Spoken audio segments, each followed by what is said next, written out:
Surrounded by the wealth and the comfort they have won, they lose their life force, and the civilization they've created begins to decline. Author C.S. Lewis warned of a West that one day would be filled with what he called men without chests, and we see that prophecy coming true today. We call them, less poetically, man boobs. They're a physical manifestation of something bigger, the decline of manhood, of virility, of physical health, all of which together threaten to doom our civilization.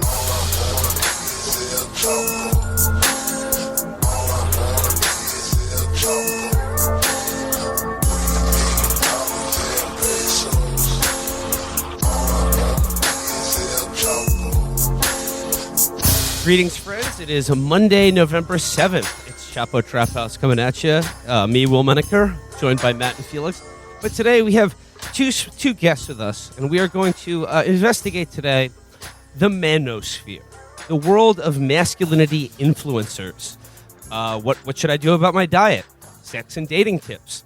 And do Jews control too much of the media? These are the most important questions that we are going to confront today with our good friends Julian and Annie from QAnon Anonymous. We're going to talk about their new series, MANCLAN. They will be the iron that sharpens our iron today on Chapo Trap House. Julian and Annie, welcome to the show. What's up, fellas? Thanks so much for having us. Just here to sharpen your rapiers. That's why I moved to Romania.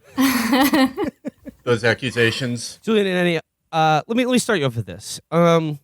Just an observation on my part, and I'm wondering if you could either confirm or if your observations along this lines hold true. Have you noticed that bad times create hard men? Hard men in exchange create good times. But then, and here's the rub: those good times created by hard men create soft men. Thus, the soft men recreate the hard times, and the cycle begins anew. So, where are we at today? Are we soft, hard? What's going on here? And how can we get back to being good and hard again? Yeah. Annie can take this. Obviously, she's kind of the alpha on our podcast, even though obviously my T is pretty high too, but she's been beating me, every episode a little more, a little better. Yeah, it is obviously one of the cruel ironies of history that the only reason a civilization would ever collapse is because it has too many soft men. I always knew it.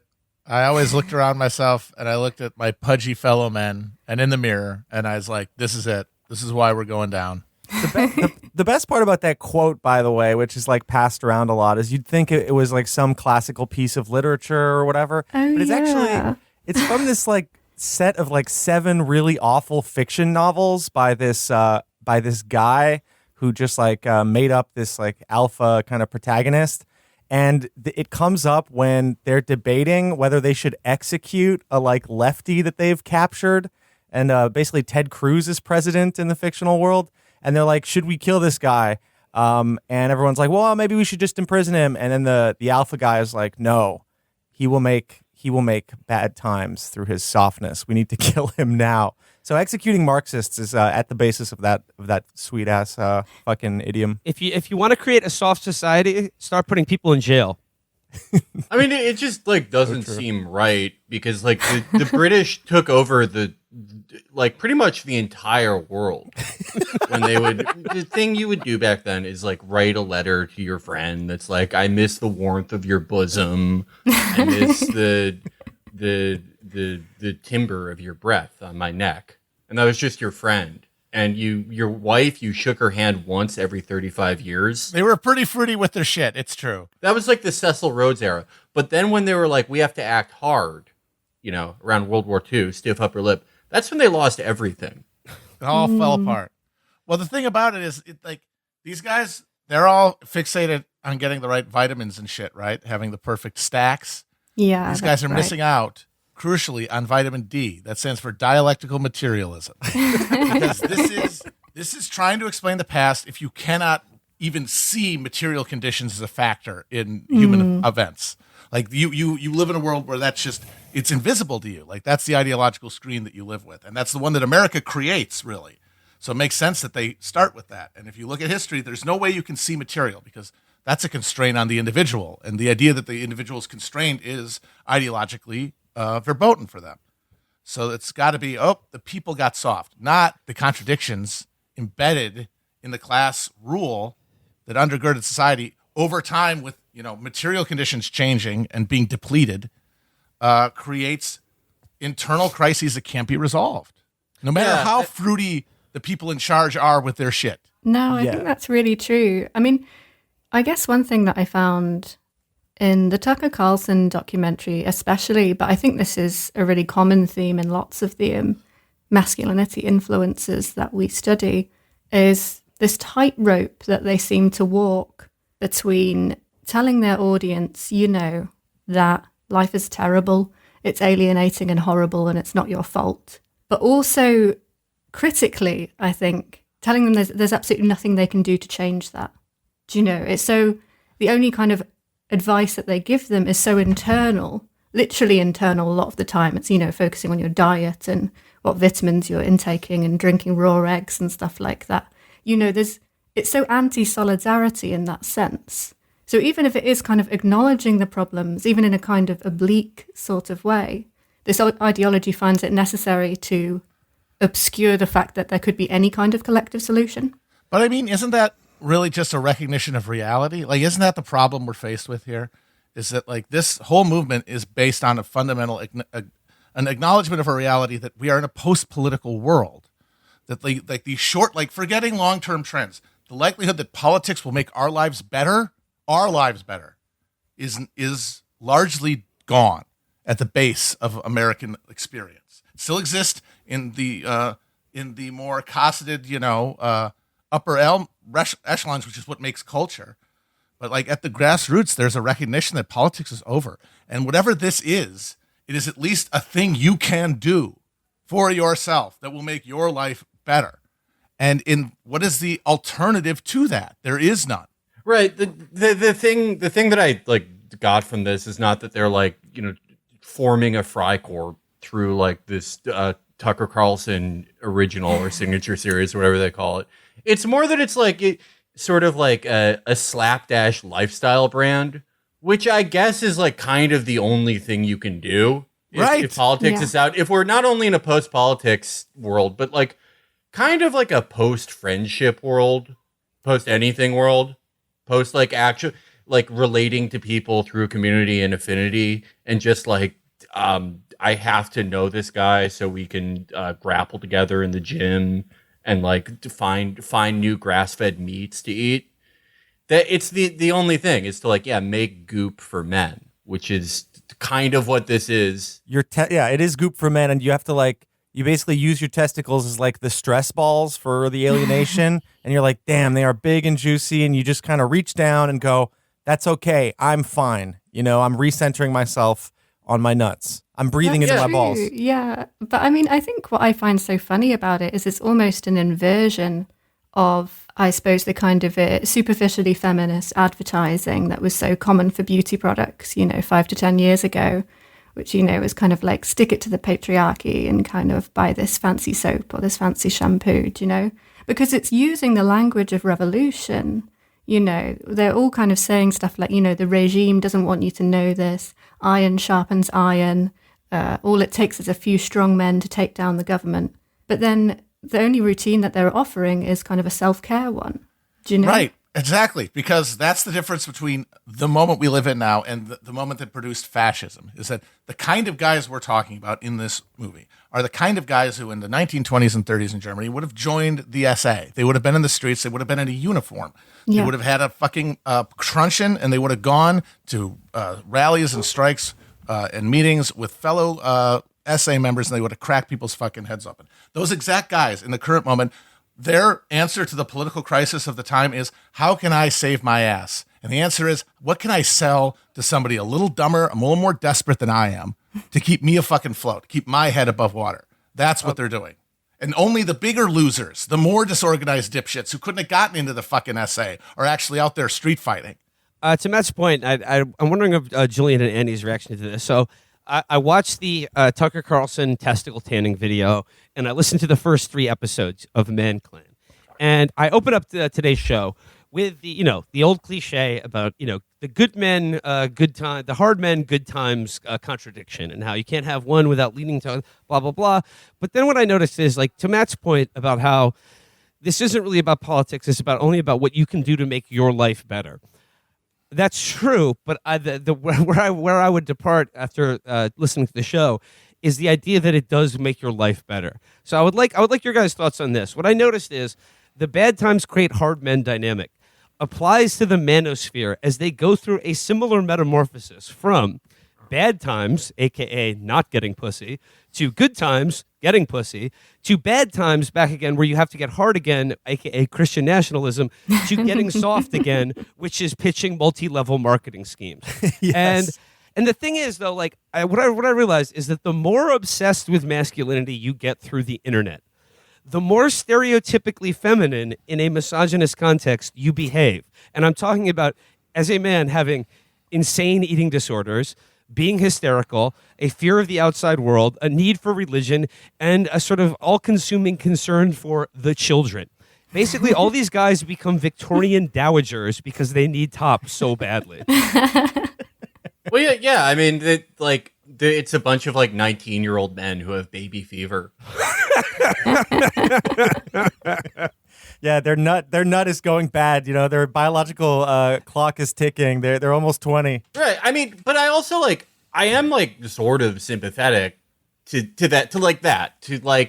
when it's whether it's okay, sperm counts are dropping, or less and less people are having, fewer and fewer people are having sex, or they're generally, if you want to decouple it from reproduction or sexuality, just generally people are lonelier. That is undeniable. But it is so comprehensively anti-material, whether it's okay, what awful deregulatory scheme happened where I don't know, we're ingesting the little beads from 4-in-1 conditioner, shaving cream, shampoo, body wash that's just annihilating our sperm count, or food shittier or anything like that. It's so decoupled from that it's all like everything else, equivalent, mass consumer branded sort of left-wing versions of this are. It's all a consumer choice. Yeah, don't eat seed oils. You eat grass-fed meat. Basically the same thing that fucking rich liberals do. The exact, people pointed out Alex Jones and Gwyneth Paltrow sell the same stuff in different wrappers because those are the two answers to the two genders, the two mainstream culturally reproduced genders on how to cope with the moment. And it's get by better so that you can be a better person. It is worrying that basically the liberals are not really capable of saying shit is fucking rotten. Because what's happening is that the right is getting to the who are we going to blame stage much faster. Oh yeah, and so they're actually kind of controlling the narrative. Mm-hmm. They're like no, it's soy globalism. Whereas the kind of liberal left is not really even able to pinpoint the fact that globalization and this kind of flattening of all cultures and the connection between us and stuff has created the conditions that we're in. That's why I watched the Tucker documentary, and I was so just sad watching it because a third to a half of that shit is just true. Yeah, it is just there's unarguably the case. The trajectory they trace of the food supply and our environment just getting annihilated. Just coincidentally, at the moment that the neoliberal, revolution in government is completed. And it looked like a third of it honestly looked like an Alex Gibney documentary from 2006, something you'd go to see, between fucking Fahrenheit 9/11 and Enron. But it's coupled with it's couched in all this gibberish. But what was depressing to me is the knowledge that the gibberish is there, but that's the only politically coherent response there is to this reality. No other political factor, no other media trend can address the problem. It has to tell you you're crazy for thinking it is a problem. And actually, some people have to eat soy. Some people are required by their neuroatypicality to do all of these horrible things and to have corn syrup for 4 meals a day and to never move their physical bodies. These are actually good things. And you're a racist homophobe for saying they aren't. That's the only response there is culturally to the recognition of these real problems. Yeah, I mean, I'm not sure if that's true. I would push back against that. I mean, there was a movie quite recently, I think, with Mark Ruffalo, which was like talking about PFAs, and I think it was like the non-stick pans that were poisoning the water DuPont, supply. Yeah. So I mean, like, I think there is like a kind of a cultural kind of like recognition of this, but it's so. But there's no completely narrative powerless. around it. Is the thing? Like, Yeah, there is no coherent narrative. It's that This it's is kind of this like is a Yeah, sport. I mean, I guess it is what Julian is saying. I guess it's kind of jumping in feet first and being like, and we know who's to blame. It's Right. soy globalism, whatever that is. You got to have a villain for have a Yeah. story, and there's no villain. I Nobody think can that's agree on a villain. The secret here too is that the neocon footprint of like how we got here, and just the broader like reality that the liberal regime is kind of what could be considered conservative politics anywhere except the United States. That's the deregulation, all of this stuff. It's like basically like 70% conservatives' fault and then like 30% liberals' fault, and we can't see those both together, right? So like Tucker's job is just to kind of like scramble the tracks and be like, no, we were always nationalists that were about, like strengthening our nation, instead of like, no, we like sold everything out from under your feet. We sold out the agriculture. We sold out. We deregulated the companies. We let them poison you because it was just going to give us a little bit better of a kind of margin. And like the empire was not really giving enough fruit to continue the growth or whatever. So yeah, it's a good sleight of hand, but it is obviously also a fucking a lie. And like both the parties have done the dance that has gotten us here, you know what I mean? And it's just, the fact is, both those parties are in my opinion, right-wing parties, They both have, at least they're both capitalist parties, and they're both responsible for the deregulation and slowly handing the reins of everything over to people who could not give a shit if your food was poisoned or if it was trash. I mean, like Tucker, literally, his dad married into a fucking frozen dinner at Dynasty. Right. They invented the TV dinner. Yeah, they invented it. Like, you're telling me that in 1955 there wouldn't be a return guy looking at that shit? Yeah, the Swanson family has probably taken out more sperm than nuclear bombs. They've probably this is decimated Tucker's that way shit. of giving back to the community. Yeah, I mean, it's like, I mean, honestly, at the end of the day, for this current thing, over the last 40, 50 years, who knows who's more responsible? I know who started it. It was Jimmy Carter. Yeah. You kind of have to give that one up. It kind of was him. And for the worst reason, he thought he was helping. He was so excited. He thought he was doing such a great job. God, Well, no. Let's get into the specifics of like sort of what's a good like entry point into the MANCLAN, which was this like Tucker Carlson short film about the end of masculinity, and like that's been sort of presented as the testicle tanning documentary, which it certainly is. But essentially, what this little short film does is articulate the question, or the statement. One of my favorite literary quotes from The Dog of the South: "We're weaker than our fathers, Dupree. We don't even look like them." And the documentary starts out, it's just like essentially trying to answer the question, why has like American male sperm counts and viability plummeted? Why are men less manly than they used to be? And it's interesting because like he interviews Robert F. Kennedy Jr.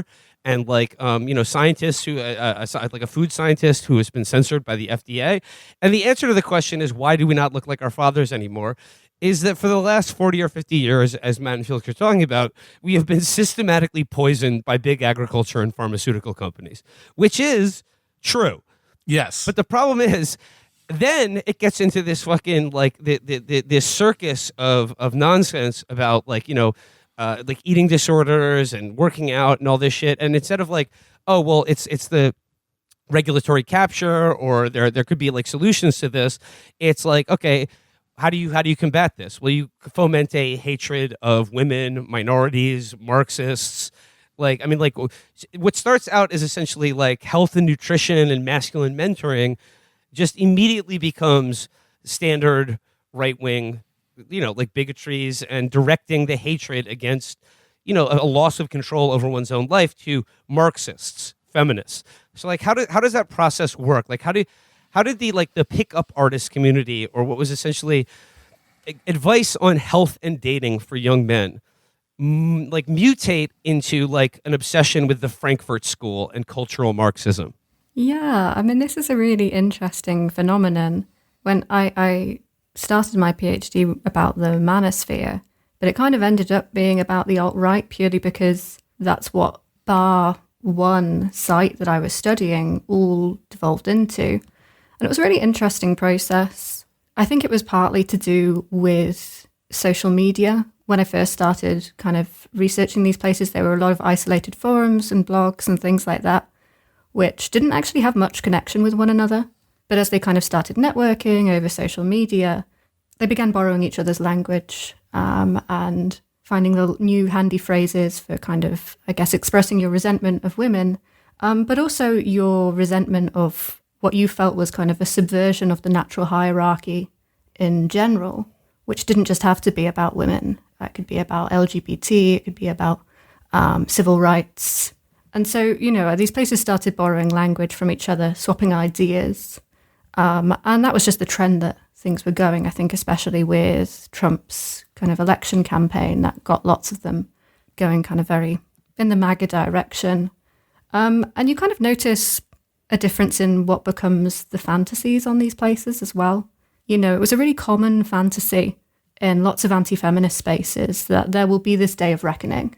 There will be a day when, women who thought they, had it all and could be independent and go out and get a career will realize that they need us. Civilization will collapse, zombie apocalypse, whatever. And one thing I noticed was those fantasies became gradually more racialized just over the course of the time I was studying these places from 2012 to 2016. It stopped being kind of zombie apocalypse and started being like immigrant hordes, the refugee hordes kind of thing coming through the gate. And then women will realize they need the strength of white men.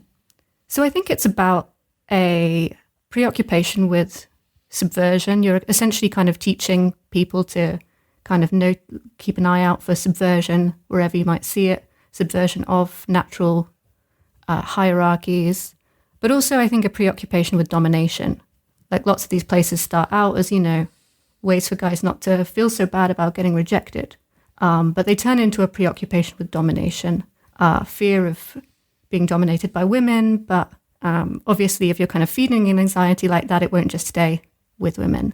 But I was interested in the Tucker Carlson documentary because that was what I thought it would do. It would start with resentment for women and kind of move towards a more coherent right-wing ideology. But instead it kind of started with, you're fat and depressed and feeling poisoned, which I think is, I guess, what a lot of more recent manosphere influencers seem to be trying. It's funny that they had to pick JFK, because he was like so riddled with kind of like disease and like physical weakness.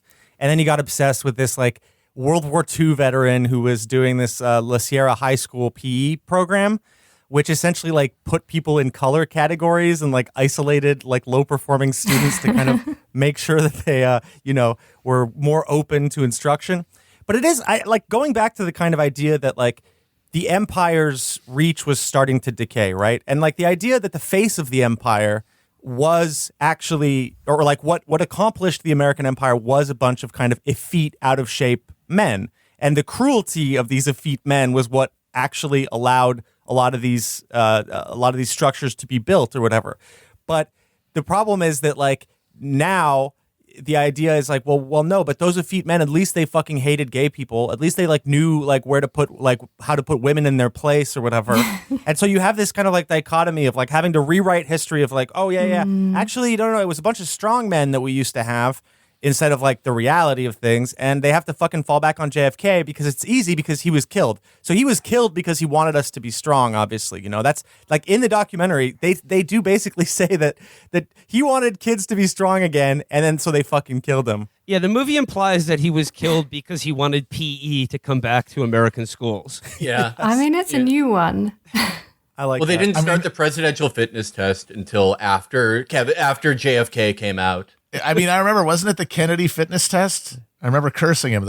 He's the one who established that, right? Yeah, he put together a council, and the World War II veteran I mentioned, LaPrada, he was on that kind of council, and he was the guy who was running this California school. So it's like a fucking, like liberal state, supposedly, school of like these strong, young men or whatever.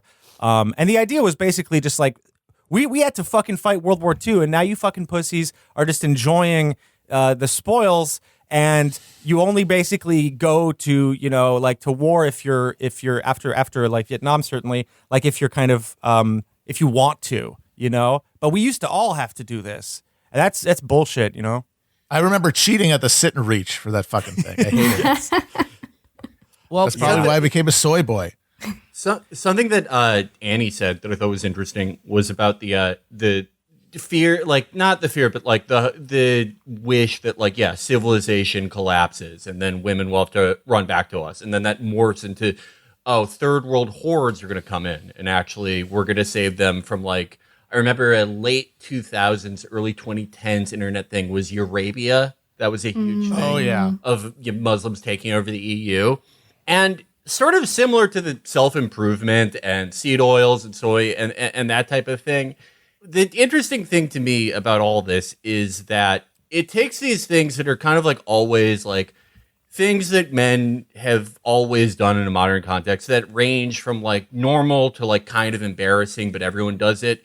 Like, okay, every man has had on some level like some type of ridiculous fantasy where they like prevent a terrorist attack or a mass shooting and like the girls at school see them and like every man has like wanted to improve their body or felt shitty about it or felt fat or weak or too small or too big or anything like that and gone on a lot of them have gone on like a very singular quest of self-improvement that either you'll learn things about yourself or sometimes in bad cases that will become the only thing you care about.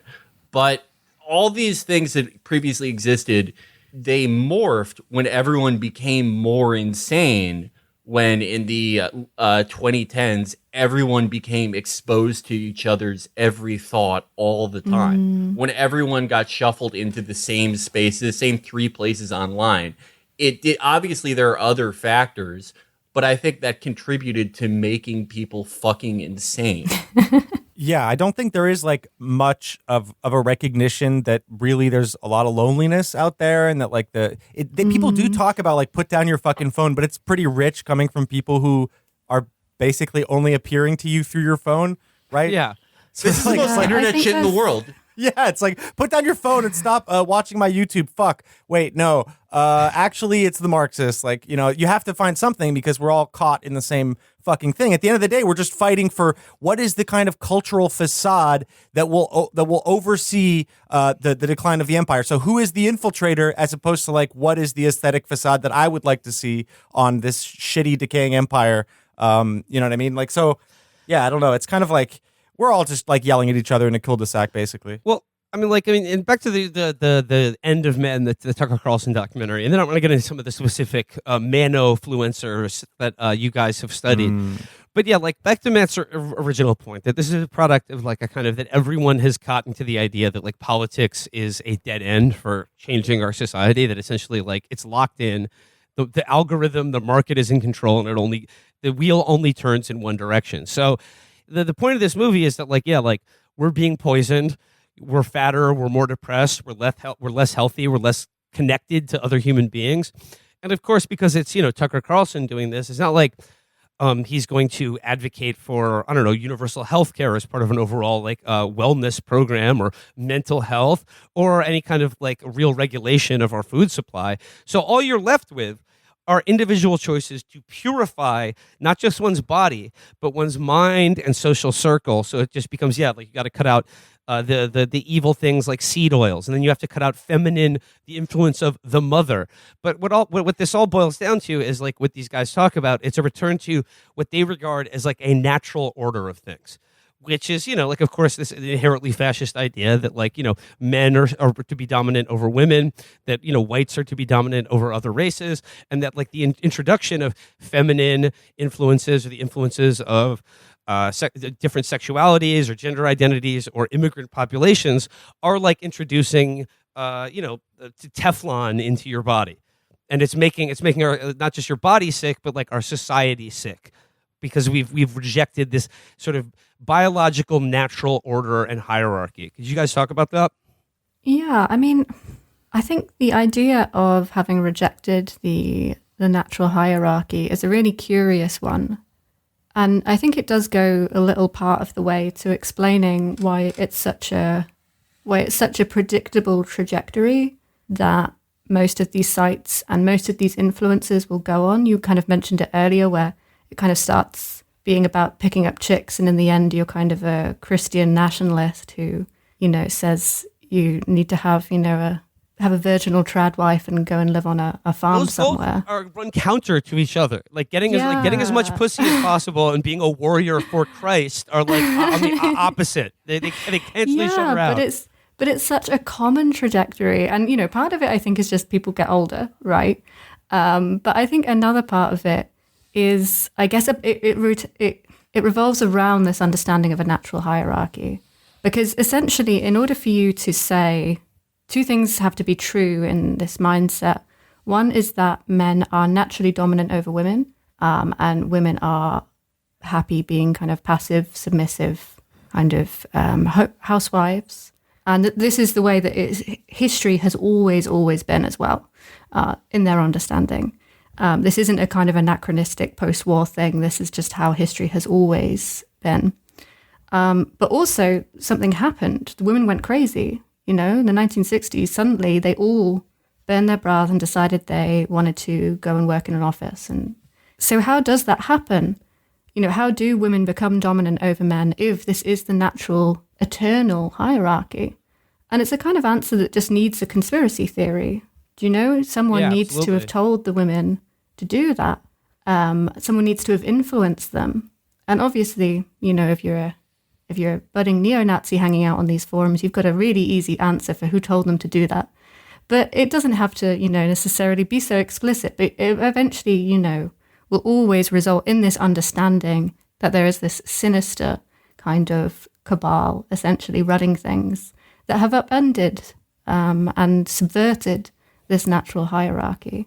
And so I think, this is bound to lead most of the people who kind of think very deeply about these kinds of problems, these kinds of questions, into I guess you could call it paranoid. I don't really like that word, but yeah, I guess a kind of an anxiety, a fear surrounding modernity itself, I guess, and this kind of retreat, essentially, to a kind of spiritual life, a religious life, separate from society. Well, I guess that's like, the crossover between, pickup artistry and a kind of right-wing political ideology. Because, say what you want about, mystery and, negging women or whatever. At the end of the day, what they told you, if you were a guy struggling to get a date or attract women, is that it is your own fault. And that if you but there is a solution to it, and here are some practical things that you can do, strategies that you can pursue that will lead to better outcomes in your dating and social life. You can quibble with the details of it, but the essential observation was not wrong. But then again, the shift now is that they're saying, it is your fault because you're weak and you don't tan your balls, you don't deadlift, you eat seed oils and shit like that. But then also there's nothing you can do about it other than harden yourself to the entire world. Not open yourself up to love and possibility, but in fact to shear off all influences that could potentially weaken you because, essentially there's no escape. Yeah, exactly. And I think, I think neither of those approaches are particularly desirable. I don't really I guess, the response. There's a kind of backlash, I suppose, to, I guess, discourse around incels where people will kind of say, will pretend, people on the liberal left will just suddenly pretend they're like, what? These guys can't get a girlfriend. It's so easy. Dating's so easy. There must be something wrong with them. Do you know? And I don't like that either because, in every other scenario, in every situation, we admit that dating is hard, except suddenly when it comes to this one, it seems silly. Well, yeah. No matter how enlightened anyone is, a lot of people do just default into thinking that sex is just this thing that women reward cool men with. Yeah. Women don't really enjoy it. It's just a reward for the coolest guys. I've been depressed for the past several days. I've been teaching workshops. I've been building businesses and watching children and doing all the shit that I have to do and never letting out all the sexual synergy and hunger and anger and frustration and yelling and eating and breathing. It's in me. I don't want to fuck my wife because I'm sucking the sexual energy in. I don't want to train. I don't want to do anything. I don't want to fucking do anything because it's become a neurotic holding pattern. Because depression is a holding pattern. You're holding yourself depressed. I'm holding it in. I'm holding in the energy. You've got to express. I've told you this before, but you've got to express. That's how you get out of depression. Well, let's get into some of the the broader themes and personalities that you guys have investigated. So I guess there's a couple large categories of investigation that the manosphere makes their bread on. So let's begin first. We alluded to it a little bit before, but let's the major category of health and fitness. What are some of the advice that is being peddled here? What are some of the contradictions that one encounters when dealing with the manospheres and bro science trademark? What is their advice when it comes to diet, health, and fitness? Well, that's a really interesting kind of category because Tucker kind of hides away like a huge part of it, which is, like Elliot Hulse, for example. He's like a guy who basically was like a lifter, right? And he was just doing strength fitness. Yeah, he was a YouTube guy. He was a big success on YouTube in the early days of YouTube. And he was basically like, get outside, let's fucking lift tires, it was for the dads of his community or whatever. Like, get outside, get some air. Like, let's fucking get strong again or whatever. And he was investigating all kinds of like super fucking esoteric shit, right? So he was, doing like Osho meditations, which is that wild country guru guy, and he was really into like William Reich, who's essentially a Marxist who was kind of obsessed with orgasm, Orgone energy, baby. Yes. That's right. By the way, for listeners, we are all recording this episode inside Orgone boxes. That's right. We It's can't let that go to accumulating waste. like crazy. If you'd like any of our Orgone, please email chapotraphouse.com. Yeah, that one is actually true. No, honestly, he was on fire with that shit. Well, I'm right. He didn't have to slay that hard. Seriously, Orgone is real. I'm sorry. And so and he was like reading about Eastern religion and all of this shit. And there's a huge part of that school that stayed in the New Age, which Tucker doesn't want to look at, where there's guys, going, well, actually, the problem is that men can't bond sexually with each other. So they've got to actually literally cross swords. Let's go. I'm going to be drinking. There's this guy who I've seen his progression, and now he's doing ritual drinking of his own cum and urine mixed together. Yeah. Which obviously is, hopefully you can sell some of that on your website as well. That would be. Tucker was a coward for not having him on. I thought it was interesting that Elliot Hulse was on because, I tracked his progression as you did, and he was of that Rich Piana era. And I feel like the day that Rich Piana died, that ended a lot of like lifting or bodybuilding or strength lifting or Olympic lifting as an online presence just for the sake of fitness or the sake of looking big, because Rich Piana certainly wasn't in good health. But like it was, I don't know. I got really into all that shit and exercising a lot in my early 20s, and around 2017 when Rich Piana died, it, like everything else, got tainted by the awful waste of politics, that entire space. Yeah, Hulse really got into politics, essentially. And even when he was looking for trad religion, he went through a kind of like nationalist MAGA tunnel and was like, okay, well, I want something Western. What is it going to be? And he ends up as a tradcath who like is going to Catholic churches and being like, actually, they're too worldly. Like these Catholics are too Jewish for me. They're too liberal. And so like that's a weird shift, because right before that he is doing, these kind of Reichian kind of like, you got to get in touch with your subconscious by screaming and kind of like shaking and shit and getting all your emotions out or whatever. And after that, he becomes like this really like Stonewall guy, right? Who's like, actually, no. And that's because I think a lot of it has to do with like his dad. His dad was like an immigrant dad, kind of stone face. And the whole time he's like, well, there's something wrong. Like my dad's like not letting out all these emotions. Okay, well, there's actually this like grounding that you can do. You can kind of release it through this, like Reichian lineage that goes into like this bioenergetic therapy and stuff like that. And then finally, like when Trump comes around, he's like, well, wait a second. What if I just actually just satisfied my dad? It's like full circle. It's like, what if I actually just became a good boy and satisfied my fucking father and became a good Catholic man, who's fighting for like Western values or whatever. So it's actually really fucking kind of convenient to end up there after all the exploration. And he was like a Baha'i faith, like universalist and shit for a little while.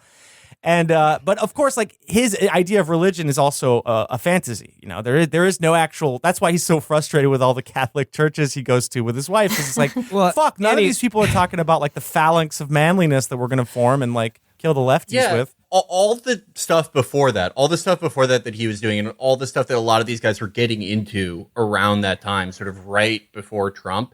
It was very like 1970s human development movement, like. Yes. Almost supernatural shit. This like goofy shit that people believed in the 70s, and it's the root of a lot of like weird cults like Nexium. This idea that if you get good enough at thinking, you'll be able to like levitate and kill sicknesses in your body and fucking live forever. Excellent shit. Yeah, and obviously like that's such an appealing thought, especially if you get into really good shape. If you go through that whole journey, it's very edifying and great and satisfying. But if you do that and you're also a very suggestible person, you don't just like give that up when you become a tradcath. You obviously still think like, if I go to the right church, I'll like have the fucking powers of prophecy.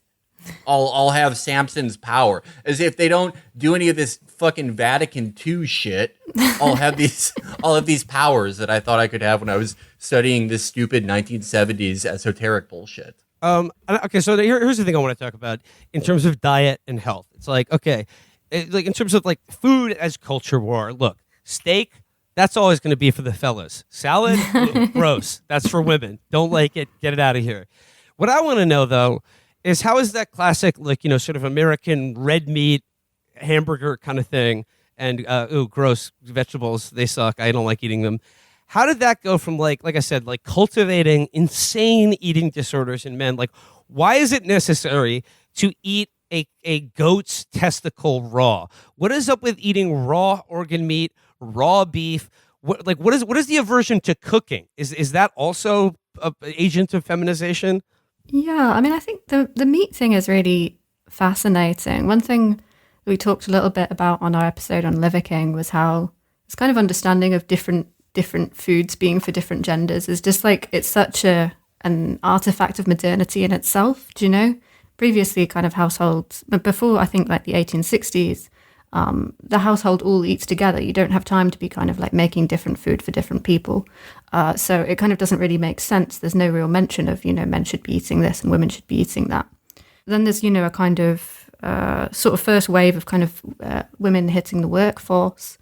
And advertisers essentially kind of see an opportunity here that they can, start making special cafes just for the ladies. And what if it was special food just for the ladies as well? So it's like, despite, this kind of understanding that red meat is this kind of primal, archaic kind of masculine thing, it's, artifact of advertising like almost everything else. Like, did Neolithic men have that much protein in their diet? I mean, like, it really just depends. Like, it depends on where they were and, like, what was available to them. They were, like, hunter-gatherers, but we were scavengers primarily. Do you know? We took what we got. And I do know that Ötzi the Iceman, who was like a preserved cave dude who they found in the hills in a mountain in Italy, they gave him an autopsy, and he had arteriosclerosis. He was, like, 35 years old. Yeah. So it's like some of that stuff's bad for you. You got a genetic component there. You're not in charge. Yeah. My friend took a DNA test, and it turned out Ötzi the Iceman was like a direct ancestor for him, which is like quite cool.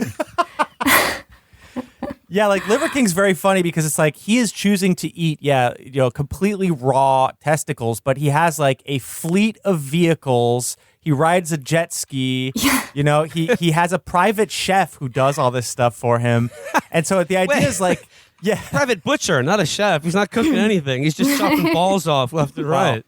The hidden shit is that he does do all that other stuff. The reality about this guy is he's a multi-level like marketing guy whose entire personality was built by a social media marketing company that he approached before he even launched his social media presence. So he wasn't just doing this and then rose to fame. He was like, how can I package essentially what is going to be nutrition bars and like Alex Jones style shit, really, if you look at it.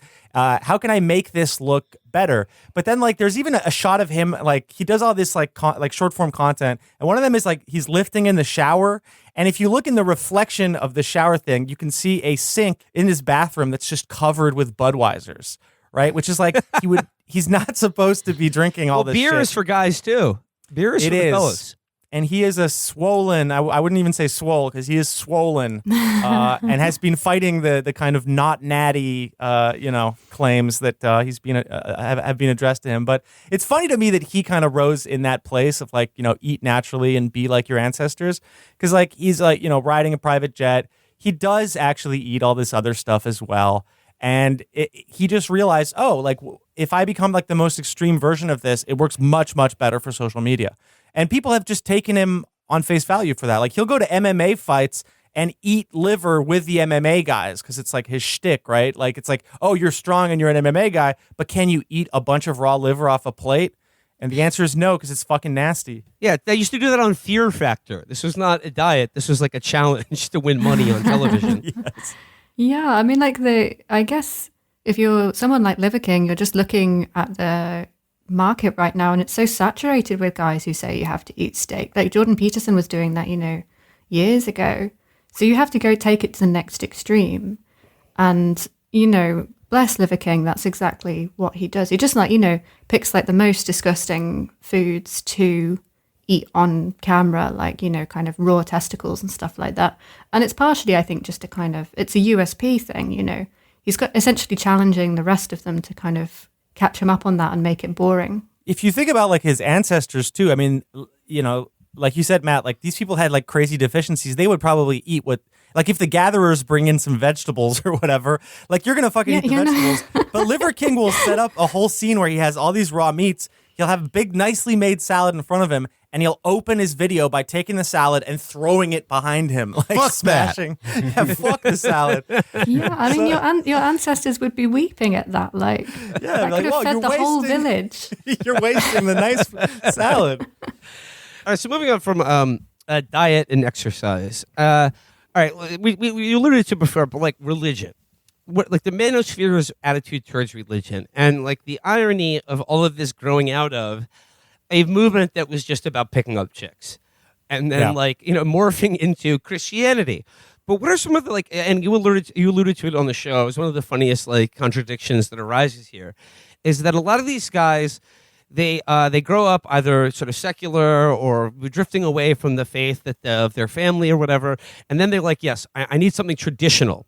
I need something aesthetic. I need something Western. And they usually end up hewing towards the Catholic Church. Yeah. And then they are like the disappointment upon encountering what actually going to church on Sunday entails and who's confused with you. And also the fundamental problem about a get pussy alpha masculinity movement devoting themselves to Jesus Christ. Yeah. Well, that's just it. That's why I think they're all going to end up following the lead of Andrew Tate, one of the founding guys. Yes. They're all going to become Muslims. It is inevitable. Yeah. They should, the ones who do it earlier, they're the smarter ones or the more febrile ones. But eventually everyone's going to figure out that's the only live traditional culture that you can be part of. Christianity is decadence. Christianity is the West. Yeah. It is seed oil. It is fucking microplastics. You cannot preserve it. Yeah, they're going to want like women to wear the veil eventually, I think. Like these guys like Andrew Dream Johnson, I don't know if you're familiar with this guy, but he like calls himself like the president of the manosphere. And he was like a pickup guy who would just have a room full of guys, and he would be talking to you about how like, women are deceitful and shit like that. And all of his videos are like, oh, are you fucking triggered that like I made a whole conference called like Make Women Great Again and I only invited guys? Like, does that trigger you? And now he has to sit down and interview guys who are in traditional marriages that they like started dating the girl at like 14 and be like, wow, it's so admirable or whatever. So everyone has to kind of like walk this weird tightrope and pretend in the same way that they pretend that like Trump is actually alpha. Like Elliot Hulse was literally like, the problem with Trump, for all of you, liberal crybabies, is that he's your daddy. He's your fucking father, and you are denying that he has like alpha daddy energy or whatever. But that's just because he triggers the people they don't like, right? So it's like, oh, yeah, that's actually really alpha because I got people really angry at me who have blue hair or whatever. Yeah, I mean, I think frankly, I think this will probably happen to Andrew Tate as well, is that the truth is the reality of any organized religion will be disappointing to them because, organized religion is essentially about kind of like collective kind of worship, good works. They're heavily focused on community work, usually in charity. I mean, all of that stuff is just like so beta, right? It's so not what they're hoping for. Jesus Christ himself, he went out like a total bish. Yeah. None of his friends jumped out. He just fucking, he just walked up to that fucking cross, and he was just, oh, the Father, take this cup from my lips. Yeah, Jesus turned back to the cross and was like, hold me back, bro, hold me back. Yeah, his whole speech, he's like, blessed are the beaters, blessed are the blue pills. Like, yeah, literally the betas will inherit the earth, man. Yeah. Like, also, Jesus said also, died at 33, never getting top. Never. No, he got zero pussy. There are rumors that he had some pickup. Yeah, he had a side piece, they say. read the Da Vinci Code for more Christ-like pickup artistry. All right. Yeah, I did agree with Annie, though. I think they're going to be Islam washouts.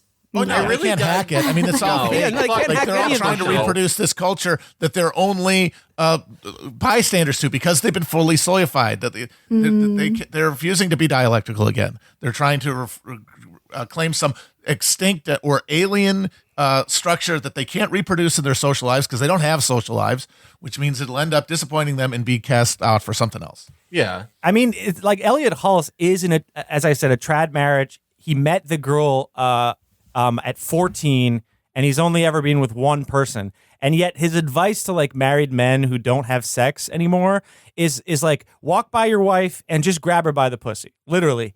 Just grab her tits. And then if she doesn't react, just keep walking. It'll be mysterious. She'll love it. Okay. And if she reacts negatively, that's good. Lean in and be like, you're the kind of woman I want to penetrate. Literally, these are like what he's proposing to like spice up your marriage. So it's like, in what world does like a tradcath marriage involve convincing the woman that you're like a dangerous beast in the home? That's like, you could do anything. Like, you're so fucking volatile. Okay, now let's segue into like the next rather large category of interest for the manosphere, and that's sex and relationships. And like I said, like there's a weird metamorphosis going on here. From it is the role of the man to conquer and dominate women and be as promiscuous as possible, towards like the more this stuff sort of curdles and metastasizes, the more they reject. I'm not going to say like they're embracing queerness, but the more they like reject heterosexuality like as a concept, or like the idea that it is desirable to attract women and pursue intimate relationships with them. This seems to be a big shift that is going on. Do you guys notice this as well? Elliot Hulse has turned on Andrew Tate because he claims that getting that much pussy basically makes you a feminist. That like by being obsessed with getting pussy. That was think true. About how many. Think about all the jobs Andrew Tate gave women. I will give this. Get out of the home. That's not good. Into his home. Not good. But I will actually defend this guy. This is actual trad shit because in the Middle Ages, an effeminate man was a man who got too much pussy, who spent too much time around his wife and around his mistresses and shit. Yeah. It meant you were a little fruit of cake. Why weren't you with the boys? Why weren't you hawking? Why weren't you hunting? Why weren't you drinking giant steins of beer and having a fucking brass band play 3 inches from your face? Yeah, why weren't you watching a jester suck his own dick? Like Will Blunderfield says that like the most masculine, like they have completed the full circle because like Blunderfield will say that the most masculine thing you can do that will actually make you more attractive to women is getting your prostate massaged by another man's penis. Literally, Yes, sir. Yes, sir. If your homie fucks you in the ass, women will like be so fucking attracted to your magnetic power afterwards. Julian, is this like the sort of the bald yogi guy who talks about his Yes. Celtic ancestor? Okay, like Yeah. there's a great video of that guy where he was just like, yeah, like I was just with my brothers. We were in bed filling our mushroom roots together. Yeah. And like, this is just what my Celtic ancestors used to do. Before battle, they would often suck each other's nipples. And I was like, Yes. bro, my Celtic ancestors were sucking each other's cocks before they got to battle. What's holding you back? Well, he's gotten there, you know, like he Okay, was so kind he's of inching he's his worked way. his way up. So yeah, okay, he's worked his way up to that. I think the funniest detail of that specific video is that he's talking about holding his bro's mushroom while they're watching Obi-Wan Kenobi. Yes, yes.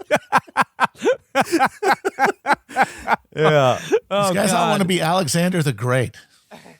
Yeah, they want to be like Louis the 14th, where you get to pick like a bunch of people who go to bed with you that night from like who's pleased you that day in the court, and then you can get venereal diseases from like 6 or 7 people having sex around you or whatever. Because that's the ultimate delight, right? It's the freedom to both get your prostate massaged by your bros and also be an alpha in your everyday life. At the end of the day, like if you're an individual disconnected from any kind of culture and you have to forge your own identity out there, like, the more the merrier, like, you want to try everything before you get to Catholicism.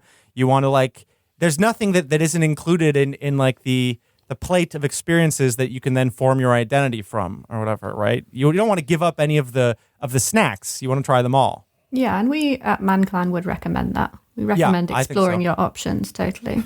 Yeah, you want to pick a candy bar, every single candy bar in the 7-Eleven and try them all, and you'll become more manly. I was just like, this is a random aside, but I was just thinking back to like the intro to the Tucker Carlson movie, and it was really funny because he was just talking about how like chemicals in our food and water supply have led to grotesque genital abnormalities like smaller penises. Yeah.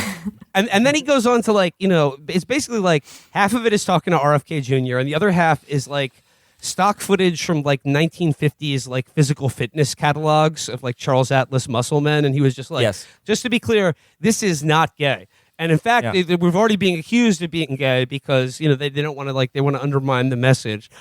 But I mean, I guess like it's surprising to me that the American right has taken this long to develop their own sort of He-Man cult of masculinity. Because the thing is, like, they've always sold that, but the people selling it were heretofore like bow tie persnickety types like George Will or like fat slobs like Jonah Goldberg, But like now with these like, I don't know, like raw piss nationalists, like, these are cut hunks. These are cuts. These are cut studs who are, like they look like what they're selling. And they won't give it away. This is a package that's just for the boys. Like you don't give your masculine energy away. You want to nut up your spine into your chakras. You don't want to actually give out any of your sperm. So like keeping your cum in, but still jacking off is actually the best way to go, basically. So it's like edging. Yeah. Like this used to be about how to ejaculate. But now ejaculation of any kind is strictly verboten. Well, the problem is that everything feels bad. If you jack off too much, you feel bad. If you get too much pussy, it feels bad. If you're getting no pussy, it feels bad. In fact, it turns out it feels bad no matter fucking what. So they always have to invent some fucking new way to be like, actually, the latest thing I found, the latest book I read or whatever, the latest thing I came upon on my path to like becoming the coolest individual that you should learn from online is actually really interesting and cool. But they're going to get bored of that too. I mean, I think that's the problem, right? We're all just like going through the different experiences and realizing like none of these are actually fixing the kind of like feeling that there's something missing, that there's a hole where like the kind of culture that used to keep us together was. And I do think we need to like figure out a message for that and kind of admit that, maybe it's not great that like the most political power we have is like to change the cape color on like the superhero or whatever. Well, yeah, I mean, I guess like in terms of where this is all going, I mean, I think like go back to what we were talking about at the beginning, as Matt said. I mean, I saw there was like an article by Ezra Klein the other day, and he was like, a vote for the GOP in the midterms, like what they're promising is just more crisis. And, like the Democrats offer an alternative to that. But Matt, your point was like, it's not a stable situation in which only it is like the piss drinking nationalists who are acknowledging that we are a society in a number of different crises. And you can't just say, like corporate America has been poisoning you and killing you and destroying your life, just unfettered now going on 30 to 50 years and shows no sign of slowing down. And the response to that can't simply be, no, they're not, or actually you're not sad. Yeah, everything's or fine. Actually, like you've been looking at Russian websites again. Yeah. It's all just how we process it, right? Those are the choices left Right, to us. yeah. Because it's like the crisis didn't go away when Brandon became president. Yes, he promised stability. Did he fucking deliver it? Well, Brandon doesn't have crisis mindset, so that's the important thing. Yeah, that's all that matters. And it's, again, these guys, they want a soothing image on their television. They want to think that somebody is in charge who understands things aren't that bad. They don't want people running around waving the fucking, banging pots and pans together and saying, hey, it is that fucking bad. Well, that's it. It's like you're in palliative care. You don't want to be reminded you're in palliative care. You want to change the fucking channel so it's a more soothing channel or whatever. But Matt, I think you are right that it is a kind of process of picking who is going to be on the TV during your palliative care or whatever. You're right. Instead of any kind of project that might, show the kind of solidarity that could topple a movement, slonking raw eggs with your bros is actually going to make you feel better while, the inevitable happens. Well, yeah, and then they do have a few. There is a pathetic, the raw egg nationalist in that video is the guy who's like, oh, fuck off, go sell something else. Because at least these other guys, it's like, hey, maybe it is good to not do seed oils. Maybe testicular tanning is good for you. I don't fucking know. I'm not a doctor. But this guy goes, oh, the individual is strong and then the nation is strong. Oh, okay, yeah, some fucking political multi-level marketing scheme. Yeah, the globalists don't want you to know about eggs. Yeah. That was And the idea that you should go back to Vince Gironda, the kind of predecessor of this guy is a bodybuilder who called Arnold Schwarzenegger fat, basically. I can't believe that. Oh, he's a pig. Schwarzenegger's a pig. nasty pig. But his whole thing, the kind of guy who they're trying to model this idea of the masculine body that's supposed to represent the nation in our new fascist utopia was just a bodybuilder. He wasn't even a strength guy. He was just you go to the judges, you kind of preen in front of them, you do the different poses, and they rate you, right? So it's all kind of weird aesthetic shit, and honestly, kind of soy cuck shit. Yeah, but I mean, I think that's because this particular branch of, I guess, reactionary masculinism is it very much came from bodybuilding forums. I don't know, it was a kind of strange evolution, but incels also kind of, or incel culture often comes from bodybuilding forums as well, because it's guys who are what the fuck, I did all of this and I still don't have a girlfriend, and get furious. But there's also this kind of, I guess because so much of those bodybuilding forums were guys who were going in it motivated like that to pick up women, they became this kind of a really interesting sort of style of, I guess, anti-feminism. There's one kind of slightly infamous post on the bodybuilding forum, which has 500 replies or something, where it's a guy who's just does anyone else just not find women's bodies attractive anymore? They're kind of just actually a bit disgusting. Yeah, and he's and don't you kind of think he's they're kind of too soft and too curvy. It's all reminding you of nature and stuff. Whereas the hard masculine lines of a man's body now we're talking, that's just more objectively more beautiful, right? Yes, ma'am. And it's kind of this sort of political fetishization, I guess, of of masculinity, which kind of has this, I guess, erotic quality, particularly when it's put on visual on film, Tucker Carlson's documentary. Well, I said, so then the kind of libs respond. You cannot lie. Gay, you cannot but lie. It's not.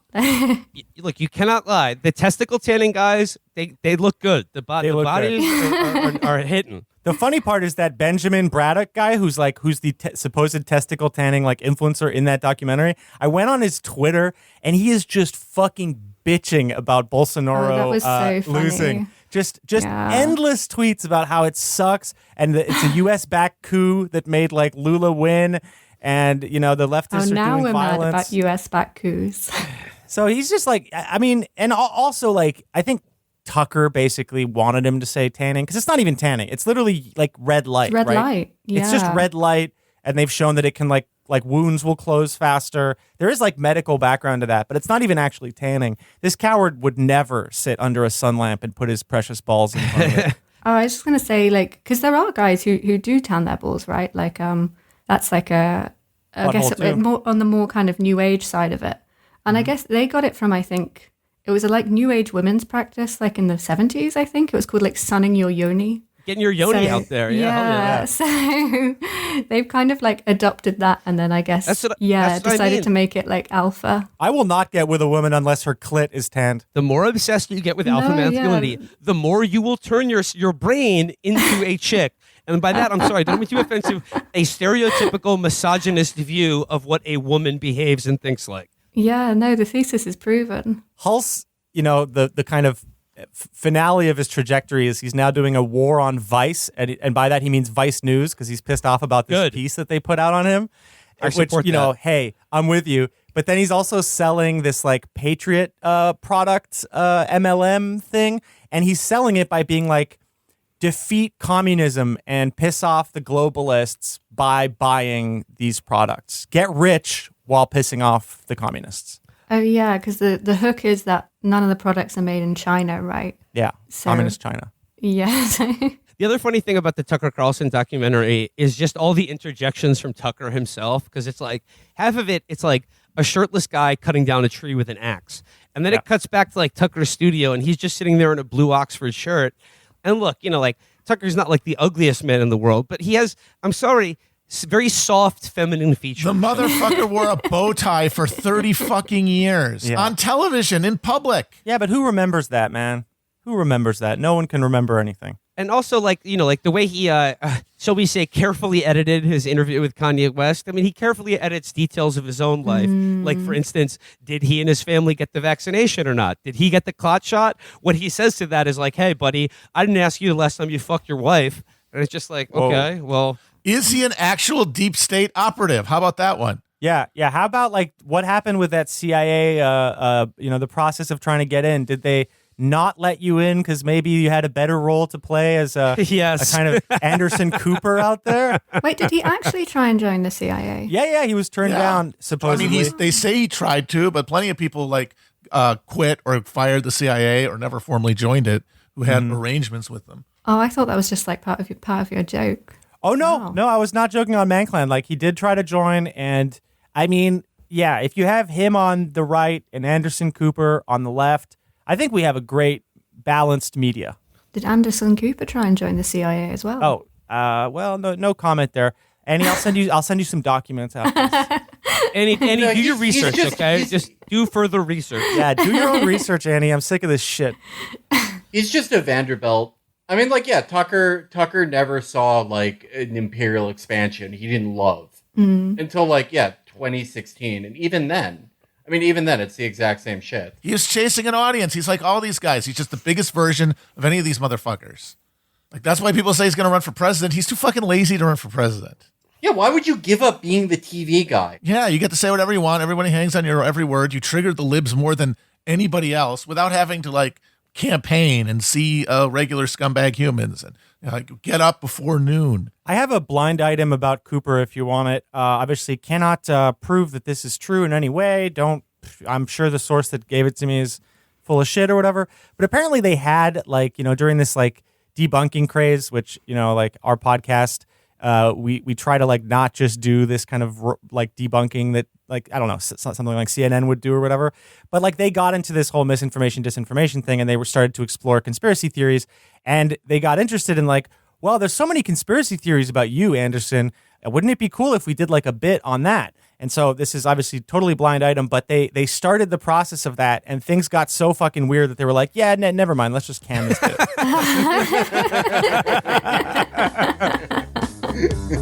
Woke up this morning, started to sneeze, had a cigarette and a cup of tea. I looked in the mirror, what did I see? A 9-stone weakling with knobbly knees. I did my knees bend. Well, I guess to wrap things up for here, Julian and Annie, we started talking about how there is whether it is vegetable oil is bad for you, or that exercising actually is a good cure for mild depression, or like cultivating a certain confidence and self-esteem and fighting against sort of fragility in yourself is a good way to like practice and become more successful in attracting the object of one's desire. But in terms of talking to young men who, for many reasons, are depressed and alienated by the conditions of the modern world, what are some sort of non-political or practical advice that like they're not being told by these hucksters and multi-level marketers that are pitching to them? Is there a way to acknowledge the problems that young men face, which are, I think, overwhelmingly dismissed by the left as being some sort of like a fundamentally hateful or frightening thing? Like, is there a way to talk to these alienated people that doesn't involve, the Frankfurt School and cultural Marxism?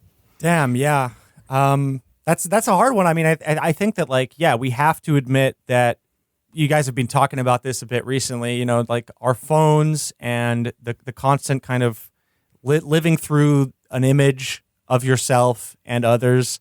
It's not helping, and I hate to just be like touch grass, but I mean, you might want to touch some grass. You might want to be more around actual human beings in your life. That's the dagger in the heart here, is that you can't really give them an alternative, because the only real alternative to descending into this fantasy world is to talk to people around you, and that's fucking sucks. And it's hard. It can be embarrassing and tedious, and a lot of people don't even have a lot of opportunities to talk to other people in their daily life. Well, if you're young, they grew up under the same fucking conditions you did. They also have very few memories of the world before this. They're also as fucking hamstrung and socially crippled as you are. It's like, it is like genuinely horrifying. So date older women. Yeah. Date dowagers, date older women who don't use cell phones. A fine dowager. You want to find yourself a mature woman who was denied a smartphone for some reason. I don't know. I mean, it's like, honestly, there is no a solution that can kind of get people outside of the structure and trajectory that currently exists, right? But you can still, in your everyday life, get more into actual human beings around you and get out there and do things. Mm-hmm. You can, if we're going to talk about like how to improve yourself as an individual, which is the kind of advice that actually comes from these people online, my advice is like, get offline. Don't be a guy who's looking for advice online. It's funny, the one thing that gives these guys such a huge advantage in the marketplace of ideas, an enemy and a villain, is the exact same thing that means that they can't actually help these people. Because if you give people a fucking enemy and a villain, well, then there's somebody you can imagine a battle with, and boom, you're in the realm of the political without even meaning to be. You're in the realm of we're gonna beat these people. That means that you don't have to look at the harder question of how do I actually individually improve. Like, they show these guys bodybuilding and eating the raw meat and shit, but most of the people who like aspire to that's a very daunting lifestyle. They don't have the means to do it. There's also the idea of like, get out of this idea of lifestyle, because when you talk about fitness and nutrition, that used to just be like enjoying sports and fucking food. What the fuck does nutrition and fitness mean? Like that should have. If there's a villain, then you have an excuse, basically. So you have to tell people, I'm sorry, there are malefactors of great wealth responsible for all of this, and you can make sense of it. But in your life, you actually do have to do things that help you, and that isn't wage this grievance war against the phantom enemy. Yeah, it's talk to people because you can help each other. Yes, don't be a digital soldier. Don't be in an invisible war. The most horrifying thing is talking to people, but also one of the only ways to live a meaningful life. I will say that nutrition and fitness have always been coupled. There have been conflicting ideas about it over time, but they've never, putting them together isn't exactly a new idea. I would say that hyperfixation on some things and like entire categories of food, whether they're like vegetables or whatever like goofy shit people are talking about, is newer and more internet-y. But it's not necessarily bad to pay attention to what you eat either. Of course not. You should. No, I think what's heartbreaking about so many of these influences that we look at is that what they're telling you to do is, on the face of it, really good advice. Do you know? Yeah. Like, I watched one guy who, starts off like an hour-long video, and the first thing he does is like, okay, just like pause this video and go and make your bed. and then like go and do something hard, and then like do this. And you're just kind of giving all of these little tasks for like, I guess, a depressed young person. But they're all exactly like what a therapist would also like say to somebody in that position. It's about like kind of taking action and doing stuff. And you can see the comments on like lots of these videos that like, I don't know, you'll see lots and lots of comments on even the most kind of extreme wacky guys, or people would be like, this guy saved my life, you know? And I have no reason to disbelieve them. Even like a lot of the dating stuff, even if it gets a bit kind of weird and sexual assaulty down the end, often starts out with basically what we've been saying here, which is like go out and talk to people, talk to as many people as possible. It's all and good also advice. don't fear rejection or like rejection is not the end of your life. It's just like a stepping stone that if you get used to it, like, you know, it's not like the be all end all of your value as a human being. Yeah, exactly. But it's I guess it's the fact that it's tied in with this incredibly poisonous kind of view of the world, which just leads to further resentment and fear and kind of like slow mistrust of almost everybody around you, apart from the few other people that you know who kind of subscribe to this ideology wholly.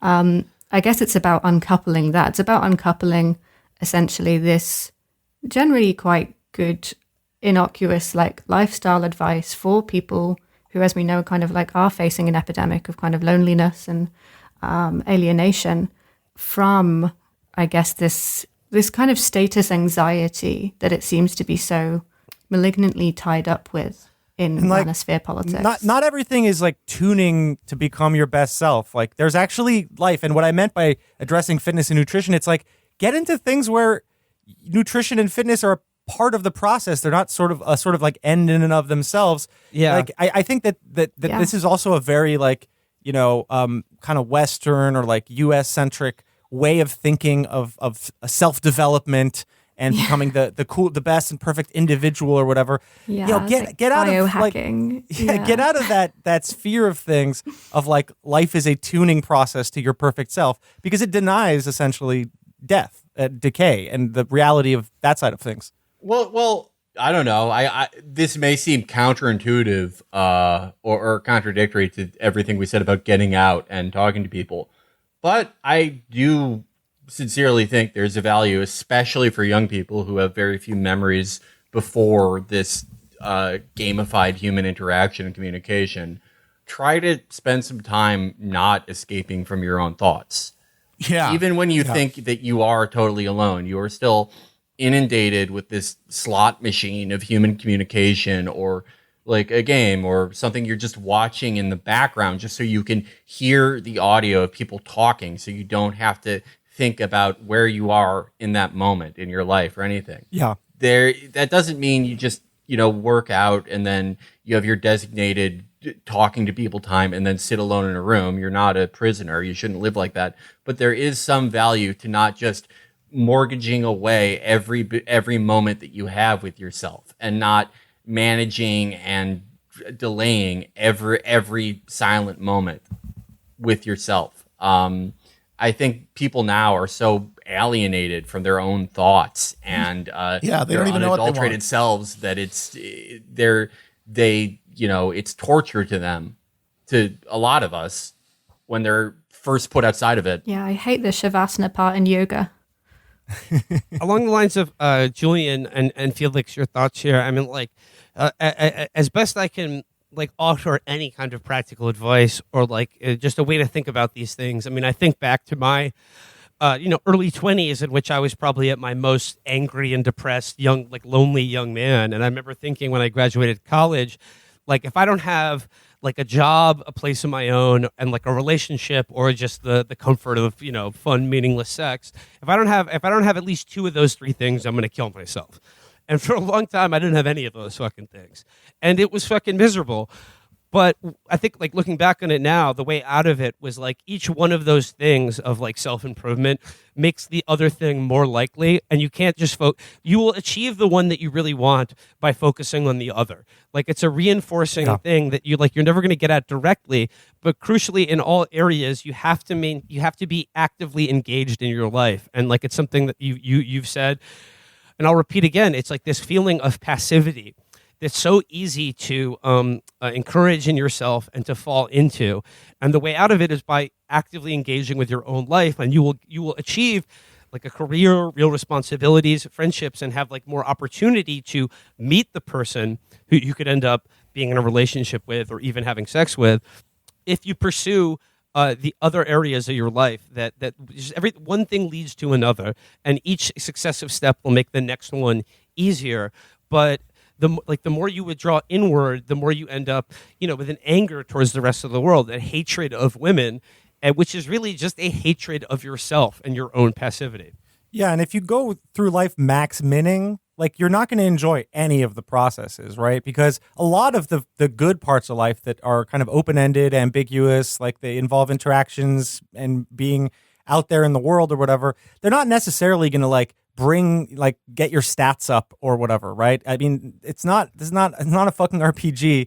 Like go and actually enjoy the weird ambiguities of life, of relationships, of going out to do an activity and maybe meeting people in the process of that. And maybe the activity isn't an activity that's named after like a fucking stat that you're going to bring back home, having gotten more XP for. Like, I do think that people tend to always bring it back to the self and like, what can I get from it? And it's like, no, like life is something larger. I think it's not about like your life really. It's about, are you out there actually experiencing these moments instead of running away from them?